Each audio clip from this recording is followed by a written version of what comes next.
ভাৰতৰ নাগৰিক যিকোনো নাগৰিকে একগোট হৈ পেলাই ৰাজনৈতিক দল গঠন কৰিব পাৰে বা যিকোনো সংগঠন গঠন কৰিব পাৰে, সেইটো আমাৰ সাংবিধানিক অধিকাৰ। ২ নম্বৰত কিয় নতুন পাৰ্টি জন্ম হয়, কেতিয়া জন্ম হয়, কেতিয়া নতুন পাৰ্টি দল অথবা সংগঠন জন্ম হয়, যেতিয়া এক্সিষ্টিং দল বা সংগঠনে ৰাইজে বিচৰা ধৰণে কাম কৰিব যদি নোৱাৰে, ৰাইজে বিচৰা ধৰণে যদি দিব নাই পৰা, ৰাইজক যদি সন্তুষ্ট দিব নাই পৰা, সেই মানে শাসন কৰি থকা দলে বা বৰ্তমান বৰ্তি থকা দলবিলাকে যদি ৰাইজৰ হকে কাম কৰিব পৰা নাই, তেতিয়াই নতুন দলৰ জন্ম হয়। আৰু নতুন দলৰ জন্ম সদায় পজিটিভ, সদায় ভাল হয়, যে যি হোৱা নাই সেইটো কৰিবৰ কাৰণেহে জন্ম হয়। মানুহে যিয়েই নকয়, এতিয়া এপিবিও তেনেকে আমি জন্ম দিছো, বহুতেই কয় যে এইটো কি নাম বোলে, যে আমাৰ ইয়াত বহুতেই অল্টাৰনেটিভ বিচাৰি আছিলে। অল্টাৰনেটিভৰ অৰ্থ হল বিকল্প, অপশ্যন, এইটো নহলে সেইটো, তো কিবা এটা অপশ্যন থকা হলে, অপশ্যন নাই কাৰণে এতিয়া জানে যে ইয়াত কংগ্ৰেছৰ কেতিয়াও হেৰি নহয় বিটিচিত, তথাপিও কংগ্ৰেছত সোমাই থাকে কাৰণ অপশ্যন নাই।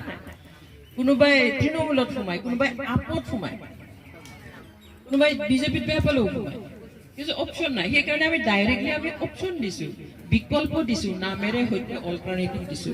অন্য একো ইয়াত ভাবিবলগীয়া একোৱেই নহয়।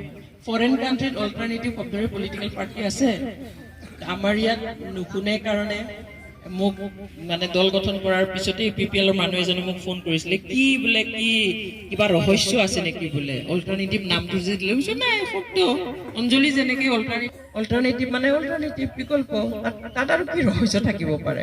চ' এনিৱে, মানুহে যেতিয়া মানে কিবা এটা চেলু বিচাৰিব খোজে, তেতিয়া সৰু সৰু নামতো ক'ব, উদ্দেশ্যটো ক'ব, কিবাটো ক'ব, সেইটো আমাৰ মানে ভাবিবলগীয়া একো নাই। চ' আমাৰ মেইন হেৰিটো হ'ল যে আমি এটা দায়িত্ব ল'ব ওলাইছো এজ এ পাৰ্টি, আৰু এই পাৰ্টিটো হ'ব এটা মুভমেণ্ট।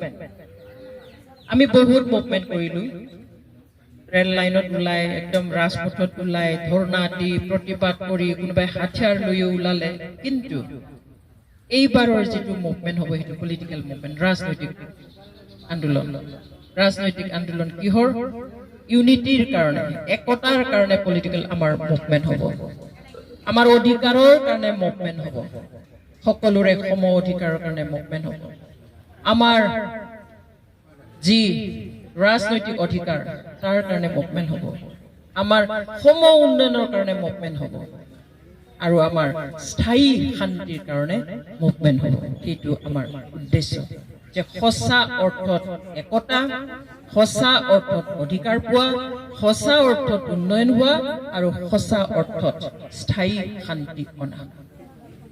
আপোনালোকে এইটো মোৰ সৈতে একমত হ'বই লাগিব যে এই গোটেই বড়ো অঞ্চলত, উত্তৰাঞ্চলত আমি থকা বসবাস কৰা বড়ো মানুহখিনি যিমান আন্দোলন কৰি আহিছে আজি ৬০-৭০ বছৰ, এই আন্দোলনবোৰৰ গুৰি ধৰিছে, নেতৃত্ব দিছে সদায় বড়ো মানুহে।